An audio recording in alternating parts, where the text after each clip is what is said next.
औरत घर को स्वर्ग। एक गांव में एक जमींदार था। उसके कई नौकरों में रघुनाथ भी था। गांव से लगी बस्ती में दूसरे मजदूरों के साथ रघुनाथ भी अपने 5 लड़कों के साथ रहता था। रघुनाथ की पत्नी बहुत पहले गुजर गई थी। एक झोपड़े में वह बच्चों को पाल रहा था। बच्चे बड़े होते गए और जमींदार के घर नौकरी में लगते गए। सब मजदूरों को शाम को मजूरी मिलती। रघुनाथ और उसके लड़के चना और गुड़ लेते थे। चना भूनकर गुड़ के साथ खा लेते थे। बस्ती वालों ने रघुनाथ को बड़े लड़के की शादी कर देने की सलाह दी। उसकी शादी हो गई और कुछ दिन बाद गौना भी आ गया।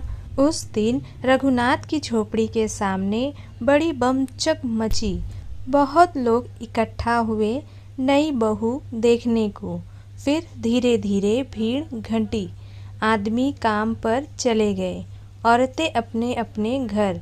जाते जाते एक बुढ़िया बहू से कहती गई, पास ही घर है, किसी चीज़ की ज़रूरत हो तो संकोच मत करना, आ जाना लेने। सबके जाने के बाद बहू ने घूंघट उठाकर अपनी ससुराल को देखा तो उसका कलेजा मुंह को आ गया।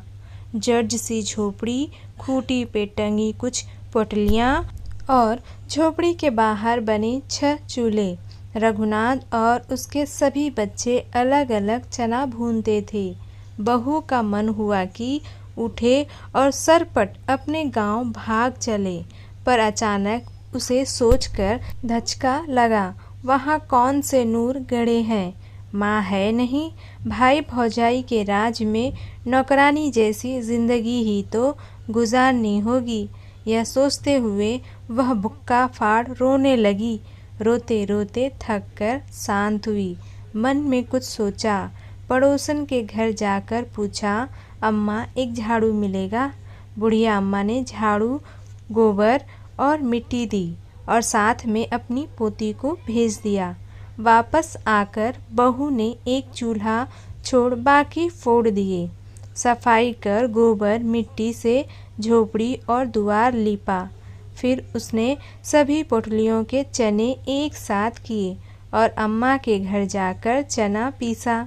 अम्मा ने उसे साग और चटनी भी दी।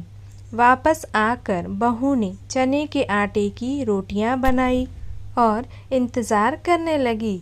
रघुनाथ और उसके लड़के जब लौटे तो एक ही चूल्हा देख भड़क गए। चिल्लाने लगे कि इसने तो आते ही सत्यानाश कर दिया, अपने आदमी का छोड़ बाकी सबका चूल्हा फोड़ दिया।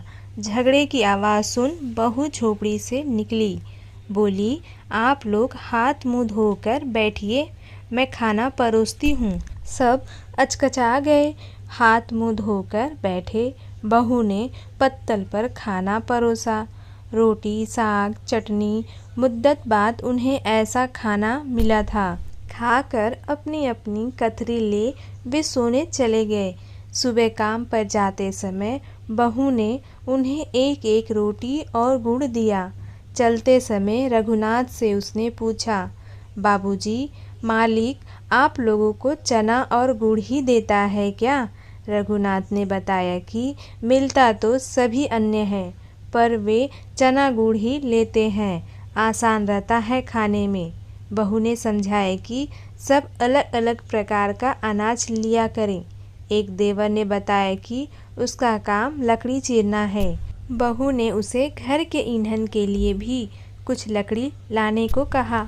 बहू सबकी मजदूरी के अनाज से एक एक मुट्ठी अन्य अलग रखती। उससे बनिए की दुकान से बाकी ज़रूरत की चीज़ें लाती। रघुनाथ की गृहस्थी ढलने से चल पड़ी। एक दिन सभी भाइयों और बाप ने तालाब की मिट्टी से झोपड़ी के आगे बाड़ बनाया। बहू के गुड़ गांव में चर्चित होने लगे। जमींदार तक यह बात पहुंची। वह कभी कभी बस्ती में आया करता था। आज वह रघुनाथ के घर उसकी बहू को आशीर्वाद देने आया। बहू ने पैर छू प्रणाम किया तो जमींदार ने उसे एक हार दिया। हार माथे से लगा। बहू ने कहा कि मालिक, यह हमारे किस काम आएगा? इससे अच्छा होता कि मालिक हमें 4 लाठी ज़मीन दिए होते। झोपड़ी के दाएं बाएं तो एक कोठरी बन जाती। बहू की चतुराई पर जमींदार हंस पड़ा। बोला, ठीक है, ज़मीन तो रघुनाथ को मिलेगी ही, लेकिन यह हार तो तुम्हारा हुआ।